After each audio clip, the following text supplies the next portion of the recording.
Welcome everyone to our weekly Q&A session with Toronto's Associate Medical Officer of Health, Dr. Vinita Dubey. Thank you so much for joining us today. Of course. So my name is Dilshad Burman. I am a writer and reporter with City News and 680 News, and I will be moderating this chat today. If you haven't seen this before, what we do is we solicit questions from all of our viewers and listeners all week, and we present them to the doctor. She's never heard them before. I have a cache over here, and I'm going to ask them to her one by one.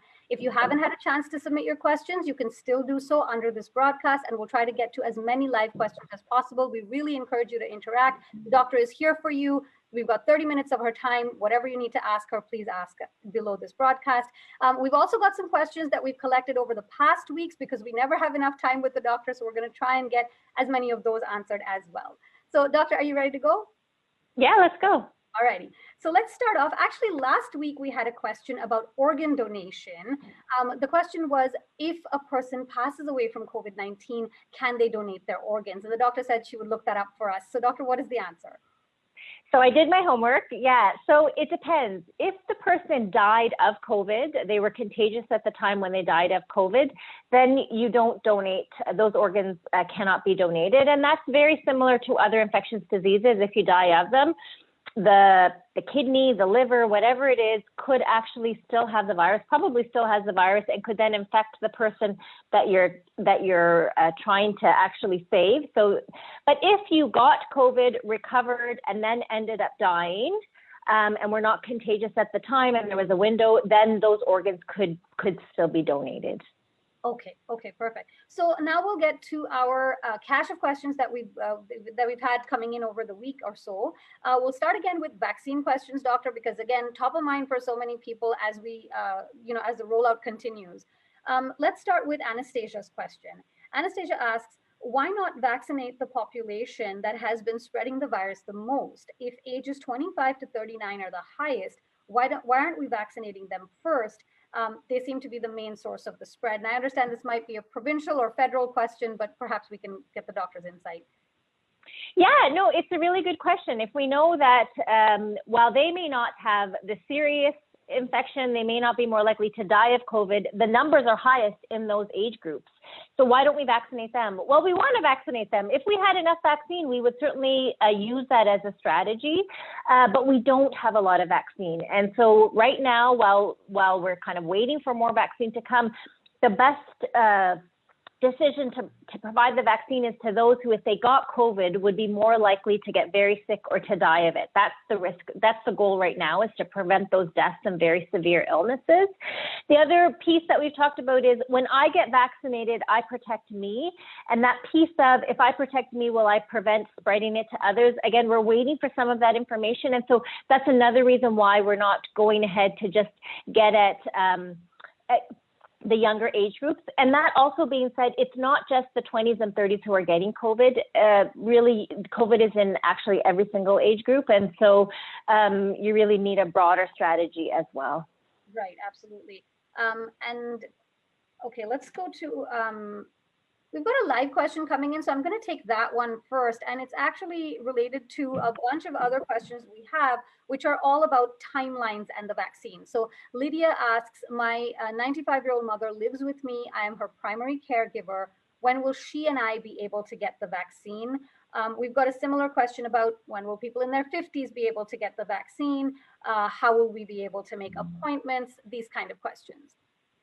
Okay, so probably I'll have more to share next week. A lot of this information is actually being worked on at the provincial level and is going to become more transparent so that people get a better sense for what's next in line. Now, it's not going to give you a cookie cutter to say, okay, in May, you're going to be up, because that's, of course, going to depend on the vaccine. We do know 80 and up who live in the community will be able to get vaccinated next, and that is the next priority. So the 95-year-old mother will be able to get vaccinated next. The daughter who looks after the 95-year-old mother is probably not 80, so probably won't get vaccinated yet, but depending upon age may come up higher on the priority list. As things become more public, then we can talk about that a bit more as well. Yes, and that's a question we've been getting consistently, is when and how will I know when to get the vaccine? So that's good to know that, coming up next week, we'll have more answers. That's great. Yeah, who, where, and how. Those are the top three questions. And again, it's a week by week. The other point is, you know, we're expecting more vaccine to come. We are expecting it to come, and that's going to change as well how many we can vaccinate per week. Right, absolutely. And then let's talk about allergies again. Anne-Marie asks, is there any data yet on the people with severe allergies to food or medication who have successfully received the vaccine without suffering any adverse reactions? When the vaccine was first approved for use, it was recommended that people who have life-threatening allergies should refrain from getting vaccinated. Has that changed? Because Anne-Marie says she is severely allergic to penicillin, but very much wants to get vaccinated, as does her friend who is allergic to nuts, but very much wants to get vaccinated. Yeah, so good point, Anne-Marie. Yes, the guidance has changed. Early on, there were a few cases of anaphylaxis noted in the UK, and then we got a bit more stringent and said, you know what, if you have any allergy, let's be more cautious. Well, now actually millions and millions of doses have been given worldwide. In the US alone, which are getting the same vaccines as us, 50 million doses have been given. And so we know that we don't actually need to be so stringent. If you have a food allergy, or a medication allergy, as long as you're not allergic to polyethylene glycol or tromethamine, which is in Moderna. Again, these are, you're like, well, what is that? Well, those are very, very specific ingredients. And so if you had an allergy to that, you would know about that. So as long as you're not allergic to those things, you can get vaccinated. Severe food allergies, anaphylaxis to foods. I can speak, some of my colleagues who work with me in the emergency department have severe allergies, were really worried about getting vaccinated and successfully got vaccinated, some without even any side effects. So, so that is a point of relief. I think if you have questions based on your allergies, talk to your doctor about it or your nurse practitioner. Right, absolutely. So we have a ton of live questions coming in right now, all about the vaccine. Nisha, let's start with Nisha. She asks, what about the nasal vaccine? Is there a nasal vaccine? Not for COVID, not available in Canada, not that I've heard of. No, there is a nasal flu vaccine. It's called FluMist, and it was actually available, became more available at the end of fall. So that is an option, and that may still be available, but not for COVID vaccine. Okay, good for people who are needle phobic like me. Flu vaccine, good to know. Okay, Sona Khan asks, hi, my daughter is 12 and has asthma. Is she going to get the vaccine, or what age can kids get the vaccine? Right, so kids right now, the Pfizer is licensed until 16, but 12 to 15-year-olds can get it based on an informed consent conversation. We're expecting to get more licensure and study data on children, probably more soon, up to 12. There may be up to even younger kids getting more trials done, but that probably won't be for many, many months from now. So we'll have to wait and see, first of all, when kids are able to get vaccine, whether it's 16, 18, or 12, when their number comes, and who it's licensed to, what vaccine they can get. Right, absolutely. Let's go to another live question here. I hope I'm pronouncing this name right. Grain asks, can we choose which vaccine we get? I have had anaphylaxis reactions before. So right now, between the Pfizer and the Moderna vaccine, the only choice between them is if you have a tromethamine allergy, then you can't get Moderna, and then you would go for Pfizer. But actually, both vaccines are pretty well the same, 94 versus 95% efficacy. They have very similar technology. There are slight differences, but from a personal perspective, they are actually quite similar, very similar, actually. And so that's the first thing to note. And then the second thing to note is that you probably won't get choice, not in the immediate future. Whatever vaccine is available at that clinic is what's going to be available. They probably won't have two different vaccines available, but that may change into the future. Right, okay. More live questions here. Wendy Brown asks, if you already have COVID, do you still need to get the vaccine? So if you currently have COVID. So if you currently have COVID, you're recommended to wait until you're no longer infectious. You've cleared your quarantine so that it's safe for you to go to a clinic and get vaccinated. But yes, we do recommend that you get COVID because you can actually get COVID again. We know that. And so it's safe for you to get vaccinated again, and we do recommend that. Now, you can delay getting vaccinated when there's a shortage. You could delay 3 months depending upon the situation, but really you have to wait until you're not infectious anymore. That's the minimum. Okay. And then Maggie Joyner-Stewart asks, why are teachers and EAs not designated essential? They should now be vaccinated because, of course, kids are going back to school.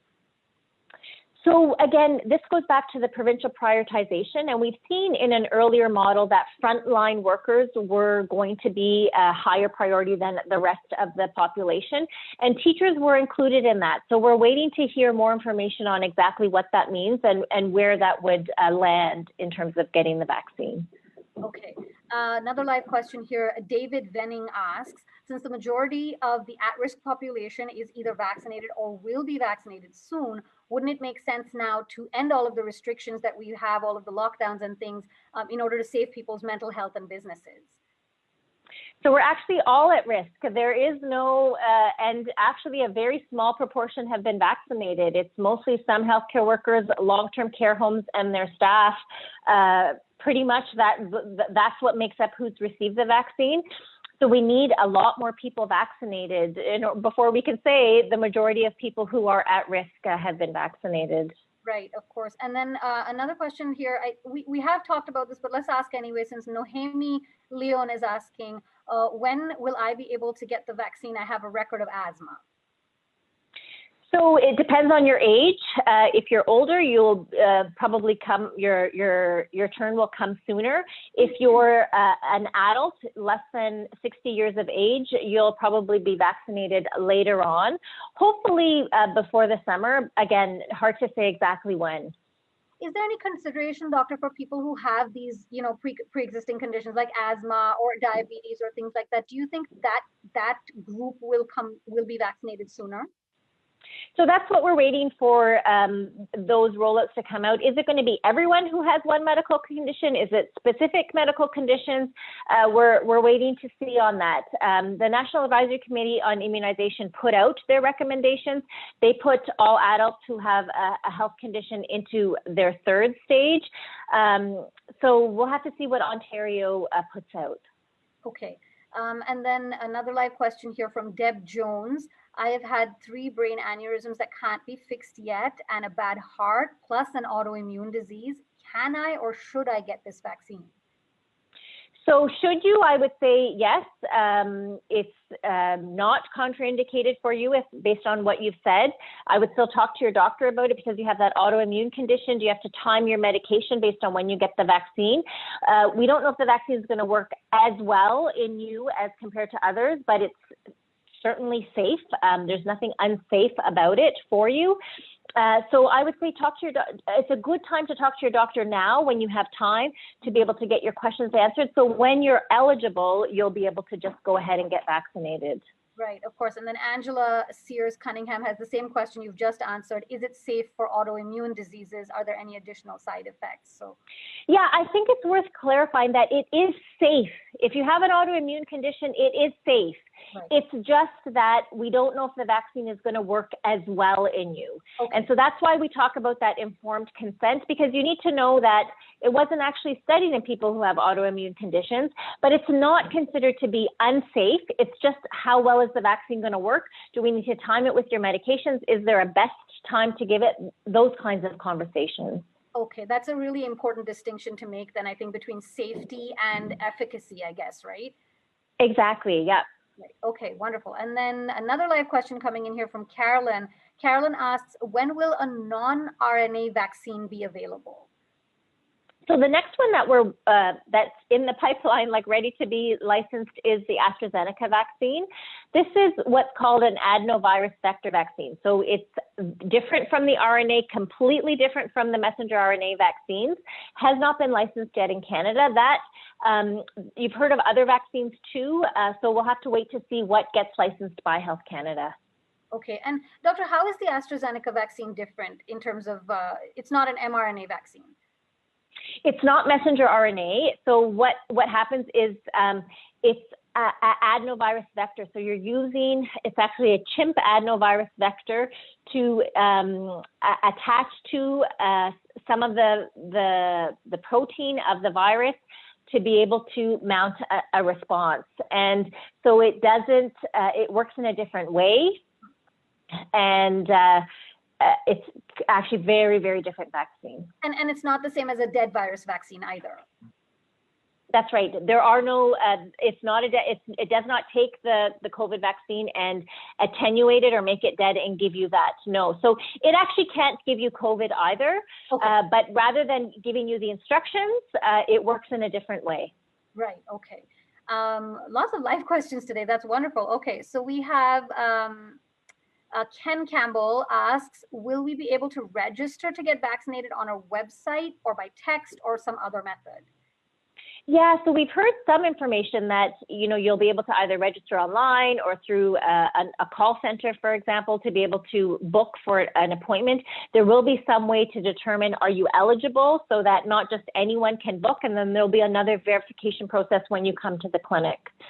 Okay, wonderful. And then we have a question from Glenna Wellington, and it was actually one of our submitted questions as well this week. Do we have to continually get this virus yearly for a few years or every year like the flu virus? Yeah, we don't know the answer to that. The messenger RNA vaccines are different from our flu vaccines. They're actually very different from our flu vaccines, but we do know that the virus is changing. It changes. We know that. We're seeing the effects of that. And so how well will the vaccine protect if the virus completely changes? We might need then another dose of the vaccine that can do better with a mutated virus. So we'll have to wait and see on that. Yeah. Okay, and then JG Brown asks, and this is again, we've got two people who asked this question over the week as well. What about the teachers who are not permitted to double mask and have to deal with special needs children who can't mask? How can they better protect themselves, or how can they be safe? Right. So when you are an employee, you are a worker who works in an environment where you have to protect yourself against COVID, there will be personal protective measures that you will have to wear to take in order to prevent the spread, to protect you, because you shouldn't get COVID when you're working. You should be able to be protected. And so that will include the type of mask that you wear, wearing a face shield. Sometimes it might include wearing a gown or gloves, depending upon the situation. And so the best answer, I would say, is follow up with your occupational health and safety lead to find out what are the personal protective measures that you can take to protect yourself. Right. And then one more question coming in live here. Joey Piper asks, are the vaccine companies liable for death or side effects?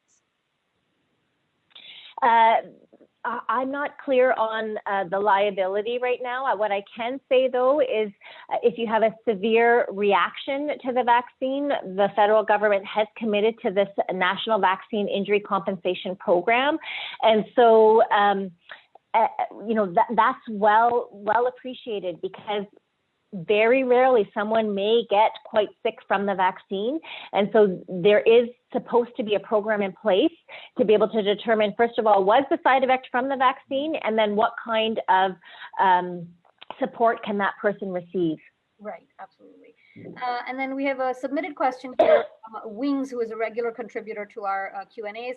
They ask, what happens if the vaccines are not effective against the variants and the spread increases? Should we still get this vaccine? Okay, so in terms of the variants, I mean, we're still learning about the vaccine and the variants. I think it depends on what kind of variants. So we're seeing that UK is using a lot of AstraZeneca vaccine, some messenger RNA vaccine, and they have the UK variants, and still the vaccine is providing protection. In South Africa, we're seeing a different picture. So I think part of it's going to determine what variant is present and is spread, and how well the vaccine works against that particular variant. Okay, and we have another live question coming in. And Doctor, we talk about this a lot, but just to clarify for everybody once again, Heather Brown Roberts asks, is this a live vaccine? It's not a live virus vaccine. No, the SARS-CoV-2 is the virus that causes COVID, and that virus is not present in the vaccine. The messenger RNA vaccine gives you instructions to make a spike protein. The spike protein is the one that's on the outside of the virus. The spike protein itself cannot make you sick, but it's enough for your body to say, what is that protein? I'm going to get rid of that protein. By trying to get rid of the protein, your body produces antibodies. And then once you have antibodies, you have them. And so if you see the virus come again, it has those spike proteins. You are now have your own antibodies, will make more antibodies when you see more of this, and then can fight against the virus. Right. Okay, perfect. And then another live question coming in here. Vic asks, if we get to 60% vaccination of the population, I'm assuming, can we resume life with masks? So we don't quite know what is that herd immunity threshold. Is it 60%? Is it 70, 80, 90%? We don't quite know what that is, but we are waiting to see it. I mean, a lot of people are being vaccinated around the world. Vaccination, I mean, COVID cases are declining. Is it because of vaccine? Is it because of season? I mean, there are a lot of things that are going into that, but there's no reason to think that we won't have a herd immunity threshold with the vaccine. Based on the way it spreads and what we've seen with other vaccines as well. Okay. And then let's go back to our submitted questions here. Susan asks, I suffered from GBS. Is the vaccine safe for me to get without recurrence? Yeah, so GBS is Guillain-Barré syndrome, and unlike with other vaccines where there can be a higher risk, there does not seem to be an association between this vaccine and Guillain-Barré syndrome. So again, this is Guillain-Barré can be considered an autoimmune condition as well too, and so I would say talk to your doctor about it. But right now, having Guillain-Barré, having had it, is not a contraindication from getting the vaccine. Okay, wonderful. And then this might be a federal question. I'm going to ask it anyway. Mary asks, why doesn't Canada buy the conventional inactivated virus vaccines instead of mRNA? So Canada has bought, actually has put orders in for a lot of vaccines. Right now, these two messenger RNA vaccines are the ones that are available. So that's what we have available right now. Yeah. Makes sense. And then this is a question we get pretty often, so I'm going to ask it. Maggie asks, why aren't we using treatments like ivermectin, which has proven to be effective in some countries? And if the answer is that there aren't studies to prove it, why aren't we investing in the development of a treatment and focusing only on the vaccine? So the treatments and the trials for the treatments are still ongoing. Again, the drugs that are available in Canada have to be approved by Health Canada. And so if there isn't a licensure for this drug to be used against COVID-19 and for COVID-19 patients, then it's not going to be available and it's not going to be used. So that's the first step that has to occur in order for a drug to be used. Okay. And then we already answered some of these live. Okay, let's ask this one. Citizen 271828 asks, given PHAC's recommendation for the public to start using 3-layer filtered tight-fitting masks and eye protection, and since N95s are not available to the public freely, should I be wearing my reusable respirator with a P100 filter cartridges and goggles that I use when I work in a spray booth, when I get my groceries? Do those things protect against COVID-19? Yeah, that's the question. Okay, so I think, going grocery shopping can be a lower risk activity. I think that's one thing to say. So whether you need the level of protection equivalent to an N95 going grocery shopping, as long as you can keep a physical distance, for example, that you don't go when you're sick, like those can all prevent the spread.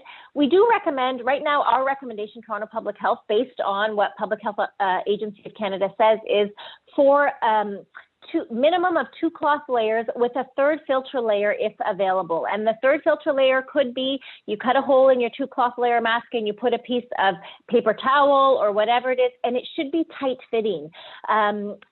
not too tight fitting, but snug enough to provide protection. And so I think that 3-layer mask is better protection. The studies do show that. Whether you need to go beyond that, I think you have to think about how well are you able to keep that type of mask on.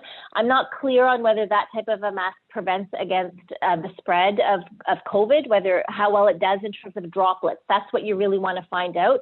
How much does it contain droplets? Right, okay. Let's see, we've got more live questions coming in. Charmaine Wood asks, if someone has had both shots, are they safe to visit me without passing on the virus to me? I would not take that risk. They are protected themselves from getting sick from COVID, for getting severely sick, from dying. They have better protection against that. But we don't know could they get a mild infection of COVID, asymptomatic infection, and spread it to you. We don't know that. And so that's why you and them still need to keep those public health measures. And if you can, don't visit. Don't visit right now to prevent that spread. Right. Like you've been saying repeatedly, the safest visit is a virtual visit, like we are doing right now. That's right. Yeah. One more live question coming in. CK asks, is Canada going to start producing their own vaccine inventory rather than depending on outside providers? That's a good question. I mean, I'm relying on the news reports just as you are for that. So we'll have to wait and see whether Toronto or Canada will be able to have that vaccine manufacturing capacity available. Okay, and we'll go back to some of our submitted questions here. We have some really interesting ones this week as well. So Evelyn asks, if a person is moving back to Canada from the UK and has had both doses of the vaccine, provides a negative COVID test on arrival, do they still have to be retested and quarantined for the 3 days as at the hotel before moving on? Or if not, do they still need to quarantine for a further 11 days at their residence? Right now, even if you've received the vaccine, there have been no changes in quarantine for travel. Even those who work in long-term care homes and staff are vaccinated, residents are vaccinated, we're still continuing on with the usual measures. It actually even includes that staff in those homes have to be still tested every week. So, until the guidance changes, you should expect that despite your vaccination, you're going to have to follow the full quarantine protocols. Right, okay. And this is an interesting one, sort of a predictive question, I guess. Sergio asks, what would be the consequences if we let the healthy population under 50 get more exposed to COVID, I guess kind of like chickenpox or something, and concentrate the isolation measures exclusively on vulnerable and elderly until they are vaccinated? Yeah, I mean, what we've seen is that even young, healthy adults can get quite sick from COVID. And I think you can look around the world. There are places around the world where, even just south of us, where rates of infection have been very high, even among adults. And a lot of people have gotten sick, and still COVID continues to spread. And so I think what we have right now is a strategy where we try and protect those who are at highest risk, like in long-term care homes, like in shelters, for example. But COVID can still come in. And I think you have to recognize that in those places, workers come in, visitors come in. It's very hard to keep them separate and isolated. And I think if we let COVID kind of go through the adult population, you're going to find that some people are going to get very, very sick. Right, absolutely. And like we've talked about this several times, you can't predict how sick somebody is going to get. A young, healthy adult may get very, very sick, may have long-term effects, which we've been talking about COVID long haulers as well. So you can't really predict that just because you're young and healthy, you'll just get a mild version of it, right? Yeah, or that you get sick once and now you're protected for life. We actually know that that's not the case. So, that's another important consideration. Right. And then we have another live question coming in from Catherine Jensen, which is a concern for a lot of people. And we've heard this over and over. Why is the vaccine being promoted and pushed on people so much if there are so many unknowns about the vaccine? We don't know if you're still going to get an asymptomatic reaction. We don't know how long it will protect us. There's so many unknowns. Why are we still promoting it? So the vaccine is voluntary. Nowhere is the vaccine, is there coercion for the vaccine. Everyone has a choice to be vaccinated. I think what we can say is we've lived with COVID for a long time now, and we know how serious COVID can be. We know how much COVID has impacted our lives, and I think that's a really important reason why people want a vaccine. I think we do know a lot about the vaccine. The vaccine is safe. We know that it works. And so I think that there are a lot of good reasons to get vaccinated. But as with any medical intervention, if it was a new drug to treat even COVID, right, we don't quite know long-term effects because we haven't had it around for a long time. But what we do know with vaccines is, by and large, they are safe long-term. But we can't say that right now until we actually have the data. We do have to be evidence-based about that. So I think it is up to every person to decide when they want to be vaccinated. We know that 75 to 80% of people actually want the vaccine. And so those 20% who have questions are not sure. Well, let's answer your questions. Right, absolutely. And then another live question coming in from Erin Summer. I guess this is about, restrictions post-vaccination. So if people don't take the vaccine, will workplaces make it mandatory to take the vaccine in order to keep your job? So each workplace will have to develop their own policies, and so it could become mandatory in some workplaces. That is certainly a possibility. A workplace can do that, but I don't know whether workplaces are going to do that or which workplaces might do that.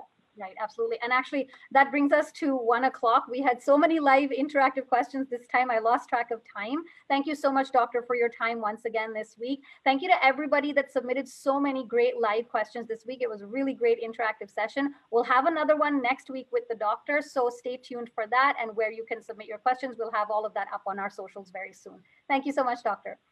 Okay, bye-bye. Bye-bye.